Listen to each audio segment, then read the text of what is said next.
1050, and we are going to step aside from our phone calls here for just a few minutes as we are going to talk to John Hockaday. You know, John Hockaday is the voice of Yellow Jacket football as well as local high school based basketball, and we're going to be talking about, you may know him well also from his golf, but we're going to talk to John Hockaday. Of course, he's also my boss, so we're going to welcome John in, and we are going to talk a little bit about local area sports. And John, I understand we have some Sanford Spinners baseball returning.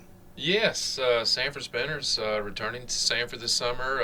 It's, I guess, basically the Old North State Collegiate Baseball League is where the Sanford Spinners will belong this year. And, of course, they start playing this coming Monday.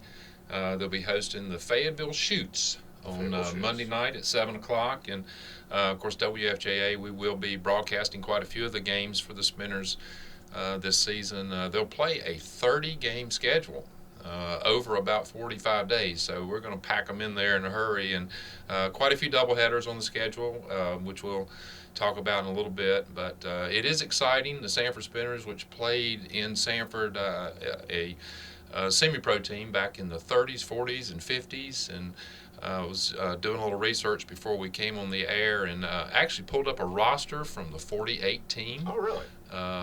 And looked at some of the records that particular year. The Spinners were 80-56, finished first in the league. Wow!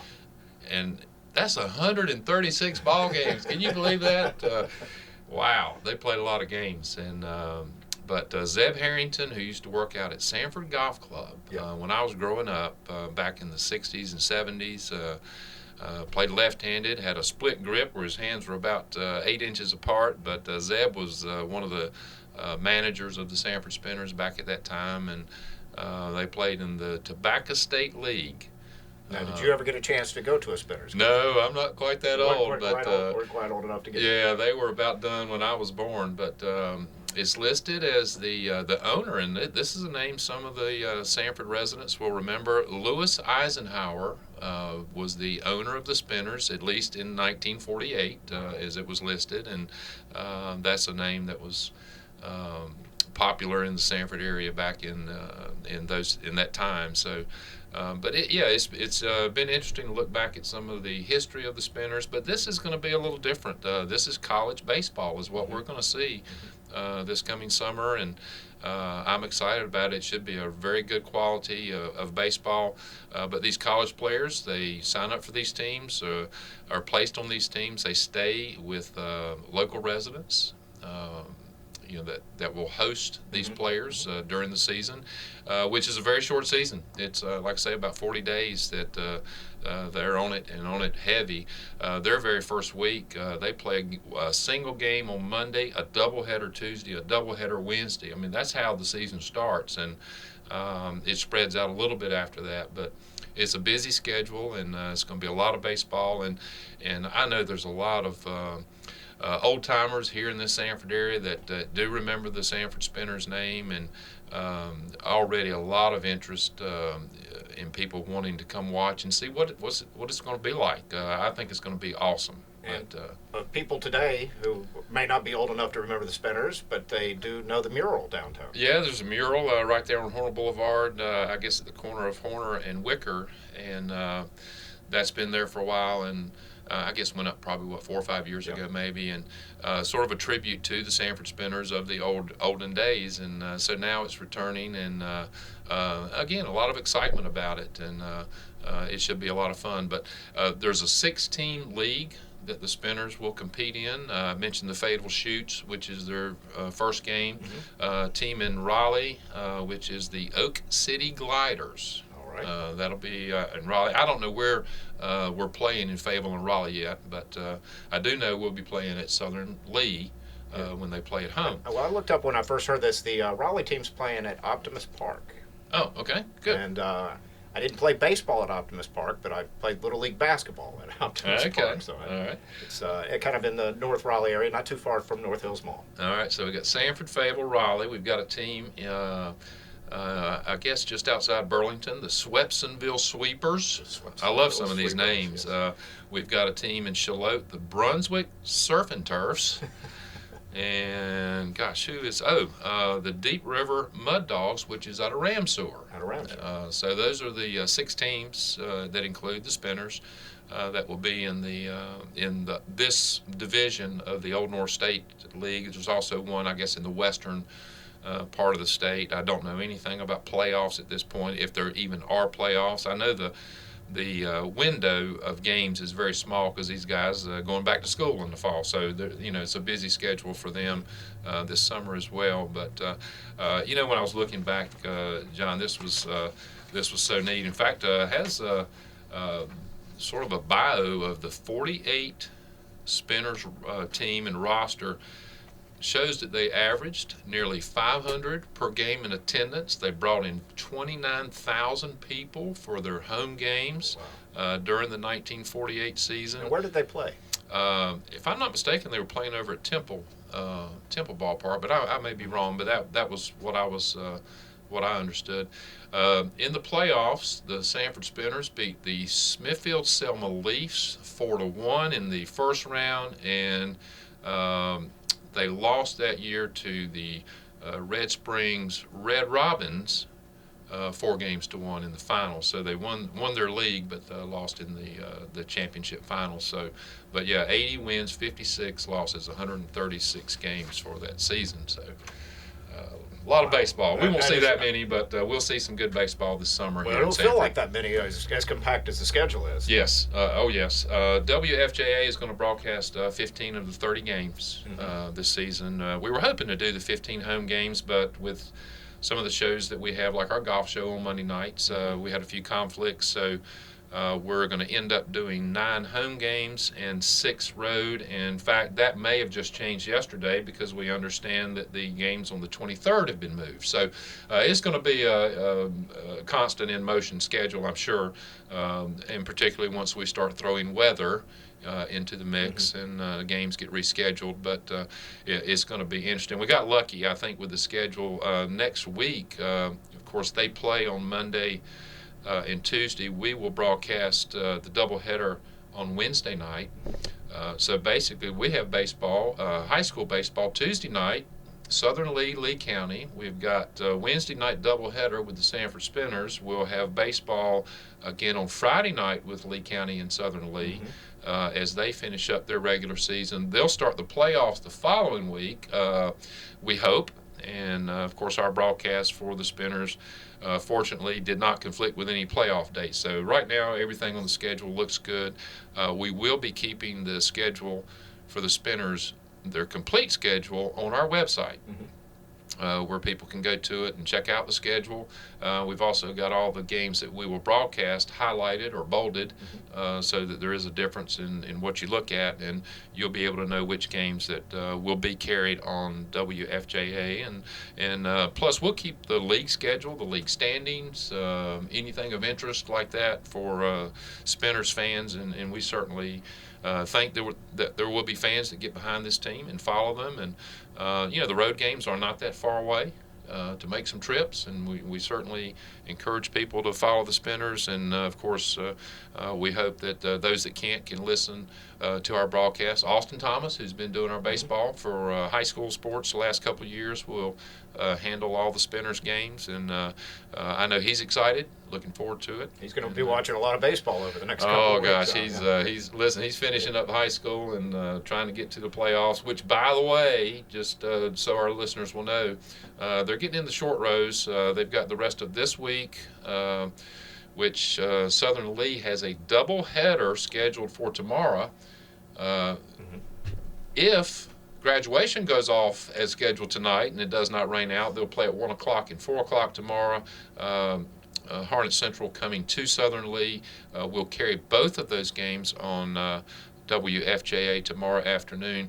Now, if the graduation tonight does get moved to Saturday morning, I'm assuming that it will move these game times. We'll adjust as we have to as well here, and we'll try to bring those games. But then the following week, Lee County, Southern Lee play each other twice.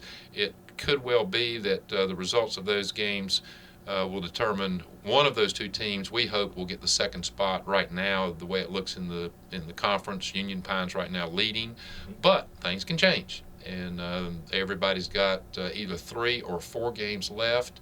So as tight as it is, Union Pines has already played Southern and Lee County, so they won't play anymore. But unless Lee or Southern get some help, Union Pines will be the number 1 seed out of the conference for the state, and that's a guaranteed spot. The second one is not. It's going to be done on record versus other conference runner-ups, and we'll just have to see how that works out. But that's winding down, getting near the end, and Spinners is starting up and getting ready to roll. I did want to mention, it was announced yesterday that T.J. Johnson from Lee County High School was named to the high school OT All-State team, the second team. And the way they do their team, they have offensive and defensive players, but they also have two-way players. Mm-hmm. And he was one of the two-way players named to the second team. He did a great job as a running back, led the team in tackles, I think, defensively and from the linebacker position. So he was named second team, and Delmas Jennings, Darren McCoy, both named honorable mention on the defensive side as defensive linemen. So congratulations to all 3 of those. That's an honor they'll always have. And, well, the Yellow Jackets certainly have had impressive running backs. Yeah, they have. They've had some good talent these last few years that have made a lot of these teams, and deservingly so. It will be interesting to see how next year transitions with Lee County and Southern Lee and Union Pines, all transitioning to a new conference. And I actually was doing some number crunching yesterday. I took our last couple of years and the final rankings in the state of all of our opponents. I looked forward to the new conference with Richmond, Pinecrest, Scotland, Hoke, and all this, and looked at their final rankings and trying to sort of determine what our strength of schedule is going to go to, and it's going to be one of the toughest in the state. I don't think there's any question about that. So we're excited about that. I think both the local teams are up to this challenge, and so it will be interesting as we go into a new conference this fall, and we're looking forward to it. So. All right. Well, that sounds neat. And speaking of the running backs out of Lee County, we had Jameer Smith, who had just recently graduated in 3 years, graduated from Notre Dame. Yeah, everybody does that, don't they? Yeah, what a bright young man. And moving over to Appalachian State this year. Yeah, he's going to play some football at Appalachian. The first time that I met Jameer or was around him, I guess he was a sophomore at Lee County, and this is football practice in August now. I mean, it's 100 degrees, and they're out there sweating, and they had a water break, and I was over there talking to Steve Womack and the trainer, and I was listening to a group of kids behind me, and they were talking about physics. And I turned around, and of course it was Jameer, and he was somebody they were talking about physics at football practice. And this kid's really he's special. That's not the topic you hear every day. No, you don't. But he did great academically at Notre Dame. He's graduated, and certainly congratulations to him. I look forward to seeing him, and I think he'll do well at Appalachian. I look forward to watching him carry the football. So. Yeah, that's going to be great. Well, I was glad to have him back in North Carolina. Oh yeah, no question.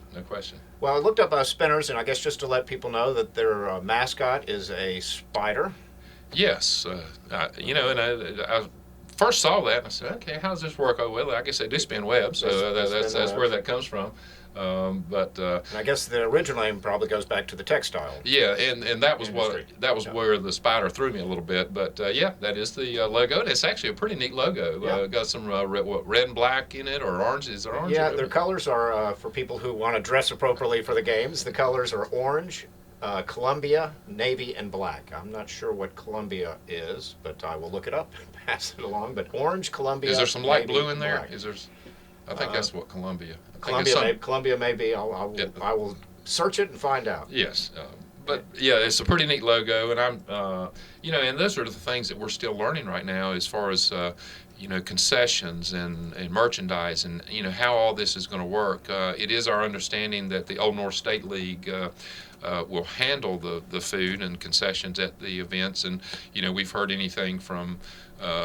Them bringing in their food to food trucks, So right now we're still learning some of that, how it's going to work, and certainly we anticipate that the Old North State League will have things set up the way that the local fans want them, and and make it a fun experience to be there and watch some baseball. And I know my dad's ready. He's already fired up, got his schedule, and so I know he's looking forward to watching some good baseball, really good baseball here in Sanford this summer. Don't have to go anywhere. Just right here. No, it's just right there on Highway 78, about 4 miles away or 3 miles away from this station, and they've got bleachers there. You can bring your own chairs and sort of pile around the fence and watch it, and it's going to be fun. It's going to be fun.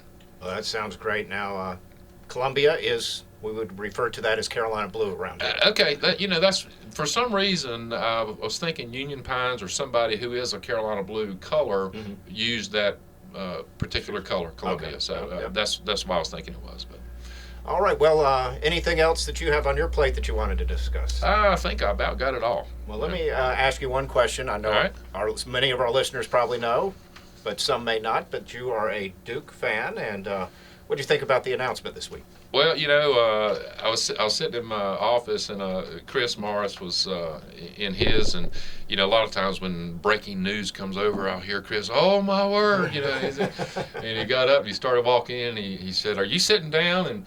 And as soon as he said that, I knew what it was. But we talked about it some, and they selected the guy to come in behind him that I would have wanted them to select. I think John Shire will do a wonderful job, and. Of course, I was kidding with my buddy Keith, who's a huge Carolina fan. Last night, I said, this is so great that they're going to have a whole year of a goodbye tour now for Krzyzewski, just for you, Keith. And of course, he thought about that, and so he wasn't. I think he wishes he would have already gone, but. Well, I understand that it really came down to two players that were going to be possible coaches, Tommy Amaker being the other serious consideration there. Yeah, and he would have been good as well. But something about John Shire, he from the time he played all the way through, I've always liked him. He has recruited phenomenally. This is the guy that brought in Zion Williamson and all these players, and he's a very good recruiter, and I'm sure some of that will pass to others on the staff. But I'm excited. I can't wait to see how he does. See how it goes, and what the next chapter will be. And I guess Krzyzewski was probably roughly about the same age. Shire will be 34 when he takes over. Krzyzewski started coaching at Army at 28, and I can't remember. I think he was 5 years at Army. Yeah, so he was probably fairly close to the same age. To the same age. Yeah. Shire could be around for the next 41 years. That would be nice. That means things are going well. That means he's successful. That's right. That's right. Well, it did take Krzyzewski about 10 years, 10, 11 years before he won his first championship. Well, it was. He went in the mid 80s, 86, I believe. They won the ACC his fourth year, which was Johnny Dawkins. Dawkins came in as a freshman, K's first year, and their senior year, Dawkins, Billis, Allery, and all that group. Henderson finally. They were about ready to fire him after his third year. Yeah. There was a petition to fire him, and the seniors saw that and sort of saved his job. In fact, there was a show, The Class That Saved His Job, and that was the class. And once that happened, they got to a few more regionals and Final Fours, and they didn't win until '91. But after about '86 or '7, there was no firing him. He was he was on the way up. So. No. Yeah, and I heard somebody stating that people were saying that Duke hasn't won a national championship in 5 years. Wow, that's sad. No, they were talking about it, and but a couple of Final Eight appearances in the last 5 years, and near Final Four appearances as well. So, well, we're looking forward to the future there, and looking forward to Sanford Spinners baseball and high school baseball finishing up, and hopefully we'll have some playoffs to talk about too. Yes, we do hope for the playoffs for Lee County and Southern Lee coming up. We think one of those two teams will have a good chance, just depending on how this next week goes. So we'll see. All right. Well, thank you. John Hockaday joining us, the president of Sand Hills Broadcasting Group. We'll be back in just a minute.